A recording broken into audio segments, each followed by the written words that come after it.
Es, de largo, la mujer más famosa de toda la antigüedad. Ha sido descrita de muchas formas: inteligente, astuta, carismática, seductora, pero no tanto por su belleza física, sino por su encanto personal, su voz y su capacidad para convencer. Gobernó un reino legendario, cuna de pirámides, templos y misterios, bañado por el Nilo y vigilado por el sol del desierto.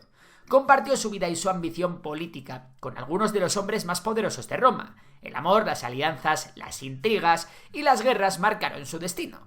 Ya sabéis de quién hablamos, ¿verdad? Exacto, de Cleopatra, la última reina de Egipto.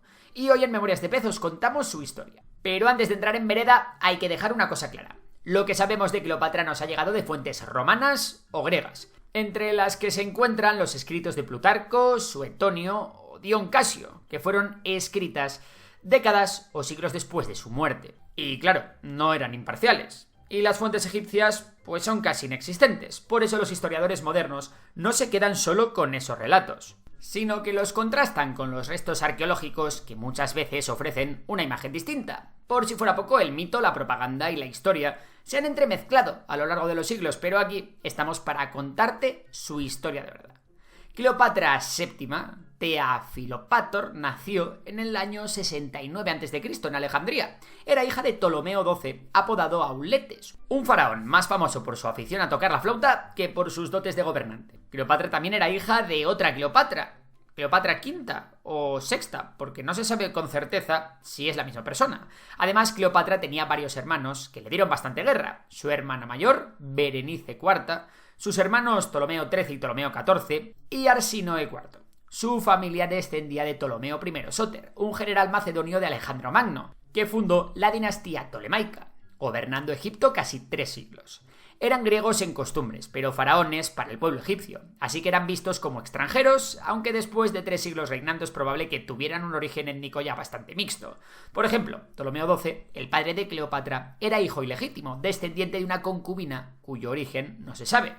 Quizá por ese motivo Ptolomeo XII quiso asegurar su trono y comenzó a sobornar a importantes líderes romanos para proclamar una ley que le reconociese como único faraón de Egipto y aliado de Roma. Pero ojo, porque en esa ley no se contemplaban los territorios de Chipre, y Roma la anexionó en el 58 a.C. ¿El problema? Pues que su hermano, que gobernaba Chipre, se quitó la vida, y la pérdida de territorio no les hizo nada de gracia a los egipcios, y Ptolomeo XII se tuvo que exiliar. En todo momento le acompañaría Cleopatra. Mientras tanto, en Egipto, Berenice IV se convirtió en reina junto a su madre. Ptolomeo XII quiso recuperar su trono, y con el gobernador romano de Siria, y sorpresa, un joven Marco Antonio, lo consiguió. En su regreso, Ptolomeo hizo ejecutar a Berenice. Vale, una hermana menos. En el 51 a.C., tras la muerte de Ptolomeo XII, Cleopatra y Ptolomeo XIII se convirtieron en corregentes y se casaron según la tradición tolemaica. Pero pronto empezaron los problemas. Cleopatra ya era una mujer formada, culta y astuta políticamente gracias a los años vividos junto a su padre. No estaba dispuesta a compartir el poder, y eso era un problema. Desde el inicio era más popular y tenía un carisma difícil de igualar. Además hablaba 7 idiomas, entre ellos el egipcio, la lengua del pueblo, lo que le dio una enorme ventaja política. Podía dirigirse directamente a mercaderes, embajadores y súbditos, sin intérpretes de por medio. Por su parte, Ptolomeo XIII, aún un adolescente, estaba rodeado por un grupo de consejeros y guardias que veían en él la oportunidad de dominar el trono dejando a Cleopatra en la sombra. Así comenzó una crisis que dividió a Egipto en 2 bandos. Sin embargo, Cleopatra fue obligada a abandonar el trono y a huir de Alejandría. Al mismo tiempo, en Roma se había iniciado la Segunda Guerra Civil de la República entre Julio César y Pompeyo Magno. Sí, lo sentimos, no podemos contar la historia de Cleopatra sin dar un poco de contexto. Pompeyo Magno, tras ser derrotado en la batalla de Farsalia, huyó a Egipto buscando el apoyo de Ptolomeo XIII. Pero, spoiler, no recibió nada de apoyo. Al revés, le cortaron la cabeza y se la entregaron a Julio César. El caso es que Julio César se instaló en el Palacio Real de Alejandría para mediar entre Ptolomeo y Cleopatra. No es que tuviera complejo de psicólogo, todo lo hizo por el bien de Roma, ya que el conflicto ponía en riesgo la estabilidad de Egipto, y con ello el suministro de grano para Roma. Pero Cleopatra no estaba en Alejandría. ¿Cómo lograría ella volver al Palacio Real sin que la ejecutaran en el acto? Pues aquí llega una de las escenas más legendarias de la antigüedad. Según Plutarco, Cleopatra se hizo llevar hasta los aposentos de César, oculta dentro de una alfombra enrollada o en un saco de lino, no se sabe muy bien, pero lo que más se habla es de la alfombra.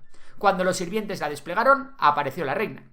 Con esa entrada teatral dejaba claro que estaba dispuesta a todo por recuperar su trono. Y parece que la jugada funcionó. César quedó impresionado por su ingenio y su valentía. Pronto la alianza se selló. Y no solo fue política. Cleopatra y César se convirtieron en amantes.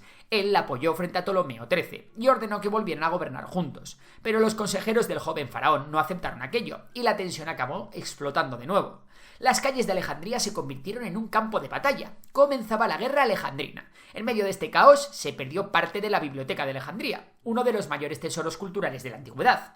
César y Cleopatra resistieron durante meses hasta que llegaron refuerzos romanos desde Asia Menor. Fue entonces cuando se libró la batalla decisiva, la batalla del Nilo, en la que las tropas de Ptolomeo XIII fueron derrotadas y el joven faraón murió ahogado en el río. La guerra había terminado, y Cleopatra fue restaurada en el trono como faraona de Egipto. Para guardar las apariencias dinásticas, César la obligó a compartir el poder con su hermano menor, Ptolomeo XIV, apenas un niño de unos 12 años, mucho más fácil de manejar que el difunto hermano. ¿Y qué pasó con su otra hermana, Arsinoe IV? Aliada de Ptolomeo XIII, fue arrestada y enviada como prisionera a Roma, aunque César le perdonaría la vida y la envió a vivir bajo vigilancia de Éfeso. Poco después de instaurarse en el trono, Cleopatra dio a luz a Ptolomeo XV, al que conocemos como Cesarion. Tampoco es seguro si fue hijo de César, pero lo más probable es que sí. Pero lo importante es, ¿qué tal gobernó Cleopatra? ¿Bien? ¿Mal? Bueno, pues quería restaurar la antigua gloria de Egipto y gobernar mejor que su padre. Para ello, Cleopatra entendía que, para que su reino sobreviviera en un mundo dominado por Roma, debía equilibrar dos cosas. 1. Cuidar el favor de los romanos y al mismo tiempo ganarse a su propio pueblo. Su táctica fue acercarse a la tradición egipcia. Adoptó los títulos faraónicos, participó en rituales religiosos y habló directamente la lengua egipcia. Además, se preocupó por la economía y la administración. El reinado de su padre había dejado una montaña de deudas, con banqueros romanos y un país empobrecido, así que Cleopatra reorganizó la burocracia, controló los impuestos y fomentó la producción agrícola. Además, para afianzar aún más su poder, hizo que la identificaran con la diosa Isis, diosa de la maternidad, la fertilidad y protectora de reyes y del pueblo. Una vez afianzado su poder en Egipto en el año 46 a.C., Cleopatra viajó a Roma con gran parte de su séquito y con su hijo Cesarión, instalándose nada menos que en una villa del propio César. Muchos la veían como una amenaza, como una reina oriental capaz de manipular a César. Cicerón, por ejemplo, dejó por escrito su desprecio hacia ella, describiéndola como arrogante y peligrosa. En esa época, Julio César, al igual que Cleopatra, intentó legitimar su supremacía con símbolos visuales de poder. Comenzó a erigir estatuas suyas junto a dioses y acuñó denarios en su rostro, siendo la primera vez que aparecía grabado el rostro de un romano vivo. Si a los senadores no les gustó nada que trajese una reina extranjera a Roma, menos le gustaba que Julio César pudiese acabar con la República. Así, varios senadores asesinaron a Julio César en el 44 a.C. Cleopatra, al ver peligrar su posición y la de su hijo, huyó rápidamente de Roma y regresó a Alejandría. Con la muerte de César, Roma estaba otra vez en una guerra civil y el destino de Egipto dependía de quien se hiciera con el poder. Y por si os lo preguntabais, no, Cesarión no apareció en el testamento de Julio César, así que no entraba en este juego de poder. Por un lado estaba Marco Antonio, uno de los hombres de confianza de César, y por otro Octavio, su joven sobrino, nieto e hijo adoptivo. Dos hombres que se pelearon por el poder durante el resto de sus vidas. Ambos, junto a Lépido, formaron el segundo triunvirato para repartirse el control del mundo romano. Cleopatra, de vuelta en Egipto, donde las aguas estaban muy turbias, decidió asesinar a Ptolomeo XIV, aunque también puso su ojo en su hermana, a la que acabaría mandando asesinar. En lugar de Ptolomeo XIV, puso a su hijo, Cesarión, como corregente, al que presentó al pueblo como una reencarnación de Horus, el hijo de Isis. Por otra parte, Cleopatra entendió que necesitaba un nuevo aliado, y ese era Marco Antonio. Así que aprovechó la oportunidad cuando en el 41 a.C. Marco Antonio la convocó en Tarso para exigirle que Egipto debía apoyo y tributos a Roma. Según Plutarco, Cleopatra se presentó navegando por el río en una barcaza dorada, vestida como una diosa, rodeada de perfumes, sirvientes y músicos. Marco Antonio quedó fascinado por su carisma, igual que le había pasado a César años antes. De esa alianza nacería algo más que un pacto político.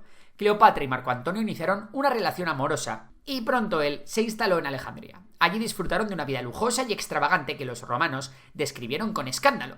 Banquetes interminables, fiestas y diferentes juegos. De esa unión nacerían 3 hijos: Alejandro Helios, Cleopatra Selene y Ptolomeo Filadelfo. Es cierto que estuvieron separados 3 años cuando Marco Antonio tuvo que volver a Roma, momento en el que se casó con Octavia, la hermana de Octavio. Aún así, Cleopatra aprovechó su relación con Marco Antonio para reforzar su poder. El clímax llegó en el 34 a.C., al regreso de Marco Antonio a Alejandría con las llamadas donaciones de Alejandría. Marco Antonio entonces proclamó a Cleopatra como reina de reyes. Le entregó territorios en Siria, Chipre y Cilicia, y reconoció a Cesarión como legítimo heredero de César.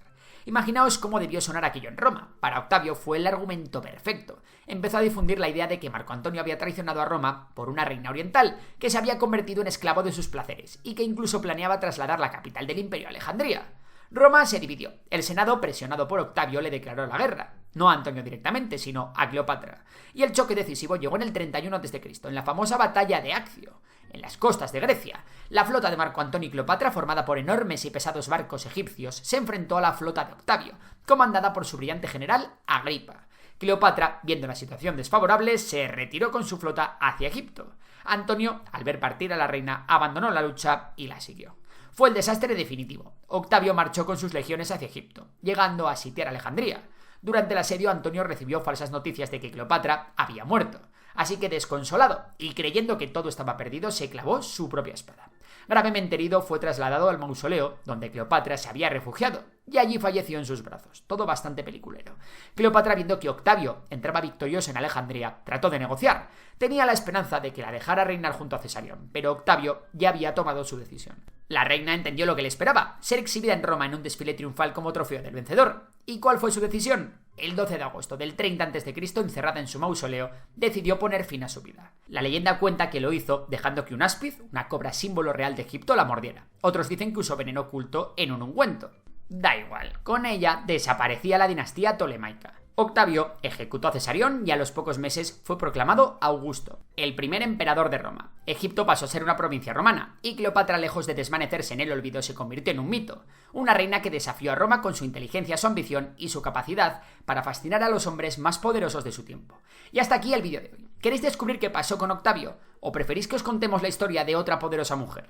Vosotros decidís en los comentarios. Y si te ha gustado el vídeo, ya sabes que puedes dar a like, suscribirte y nos vemos en próximas entregas. Por lo demás, un saludo y hasta la próxima.